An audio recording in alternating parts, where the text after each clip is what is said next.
Shalom, salam damai sejahtera bagi kita semua. Hari ini kita akan melakukan semua aktivitas kita. Kita menyadari kesempatan hari ini Tuhan berikan kepada kita bukan karena kuat dan hebat kita, tetapi karena kasih anugerah Tuhan kepada kita. Oleh sebab itu, patutnyalah kita menghadap kepada Tuhan, mengucap syukur dan mendengarkan firman-Nya. Sebelum kita mendengarkan firman Tuhan, mari kita bersatu di dalam doa, kita berdoa. Bapa yang baik, kami mengucap syukur untuk hari ini, jikalau berkat-berkat-Mu yang melimpah, Engkau berikan kepada kami melalui kesehatan, melalui kekuatan ketika kami bangun pada hari ini. Bapa yang baik, kami mau melakukan segala aktivitas kami. Biarlah Tuhan Engkau menyertai kami, membimbing langkah kami, dan kami mau mendengarkan firman-Mu. Biarlah Roh Kudus-Mu boleh memampukan kami untuk menerima firman-Mu, mengerti firman-Mu, dan melaksanakan firman-Mu dalam kehidupan kami.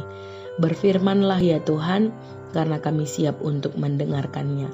Di dalam nama anak-Mu Yesus Kristus, kami berdoa dan mengucapkan syukur. Amin.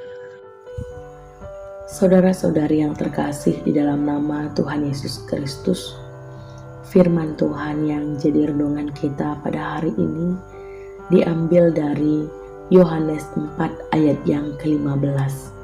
Berkata demikian bagi kita semua.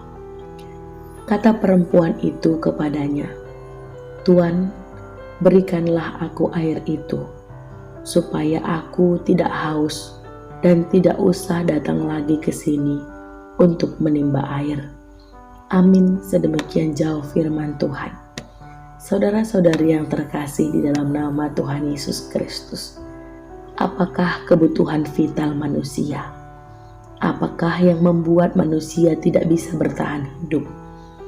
Ternyata selain udara, kebutuhan vital manusia adalah air. Karena tanpa air, manusia hanya bisa bertahan hidup 3-5 hari. Sayangnya, banyak orang yang memakai air tidak layak untuk konsumsi karena berbagai faktor yang membahayakan hidup mereka pada masa depan.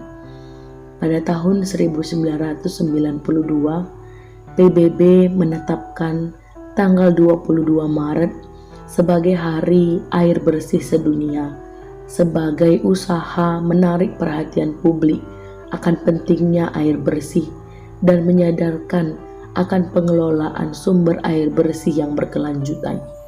Namun, sadarkah kita ada yang jauh lebih vital dari kebutuhan akan air bersih? Saudara-saudari yang terkasih, renungan kita hari ini memaparkan kepada kita bagaimana seorang perempuan Samaria datang menimba air ke sumur pada hari yang terik ketika semua orang lebih suka berlindung di rumah mereka. Ternyata ia memilih waktu itu untuk menghindari waktu bertemu dengan orang lain. Karena pada saat itu perempuan Samaria memiliki cap buruk di tengah-tengah masyarakat. Hal ini dikarenakan status perkawinannya yang penuh dengan kegagalan. Namun, Yesus juga sengaja menempuh jalan di Samaria untuk dapat bertemu dengan perempuan itu. Di tepi sumur Yakub, mereka berbincang tentang air hidup yang akan terus memancar di dalam diri setiap orang yang menerima anugerah Allah. Perempuan Samaria itu akhirnya menyadari bahwa ia jauh lebih memerlukan air hidup itu dibandingkan dengan air sumur. Karena sukacita telah bertemu dengan sumber air hidup, yaitu Kristus, yang membuatnya meninggalkan tempayannya. Perempuan Samaria kemudian mengubah prioritas hidupnya ketika ia bertemu dengan Yesus, yang awalnya hanya ingin air untuk melepas dahaga, melepas rasa hausnya. Namun ketika dia berjumpa dengan Yesus, prioritas hidupnya adalah air kehidupan. Lalu ia pergi ke kota dan kemudian bersaksi kepada mereka yang selama ini justru dihindarinya. Kristus telah mengubah hidupnya. Saudara-saudari yang terkasih, kita memang perlu air untuk bertahan hidup, tetapi tanpa menemukan Sang Pemberi air hidup, hidup kita akan sia-sia.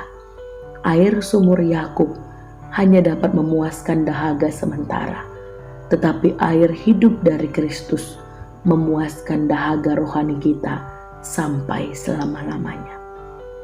Amin, kita berdoa. Bapa yang baik, kami mengucap syukur. Firman-Mu luar biasa kami dengar hari ini. Biarlah Tuhan air hidup itu terus memancarkan kesegarannya dalam kehidupan kami.